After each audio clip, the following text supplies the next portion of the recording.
Nag-attempt ko, ma'am. Actually, Tagalogin ko na lang yung sagot, ha. Actually, nagtataka ako sa narrative nila. There was one time, meron akong narinig na interview sa isang tao na nagsabi siya na how can you support the Vice President when she refuses to answer the question about confidential funds. But if you can remember, umattend ako sa hearing ng House of Representatives. Una, umattend ako. I refuse to take an oath because wala naman sa rules nila. But wala silang tinanong sa akin, kung maalala nyo, i-review ninyo yung hearing. Not one question was asked of me. And then the next time na umattend ako para samahan yung mga personnel ng OVP na sumasagot naman, nasasagot din naman nila yung mga tanong. Tapos when I requested that I assist the personnel of the OVP, sabi nila hindi pwede pag hindi ka mag-oath, diba? So sabi ko, okay, let's do this. I'll take an oath.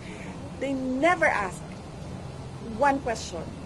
So I do not understand saan nanggagaling yung sinasabi nila that I refuse to answer because nandoon yung mga personnel ng OVP, lahat ng tinawag nila nandoon. In fact, kinulong pa nga nila si Yusek Laika Lopez. Nandoon ako. I protested sa kanilang anong tawag dyan? Sa kanilang rules na ang pinapagawa nila sa akin ay wala sa rules nila. And then the next time around, even if may protest ako sa rules nila, I said, okay, sige, if you want an oath, I'll give you an oath. But did they ask a single question? Wala silang tinanong sa akin. I-review nyo yun. Wala. So, hindi sa ayaw ko sumagot.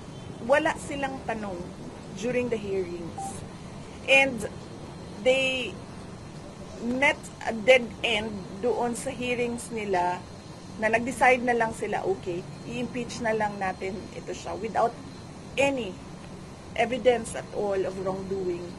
Because nasa Commission on Audit ang lahat ng papers ng confidential funds. So, it's not true na ayaw ko sumagot. Wala silang tanong. Kaya nga, diba? Kaya nga sinasabi nila, mag-impeachment na lang tayo para masagot niya. And that is wrong.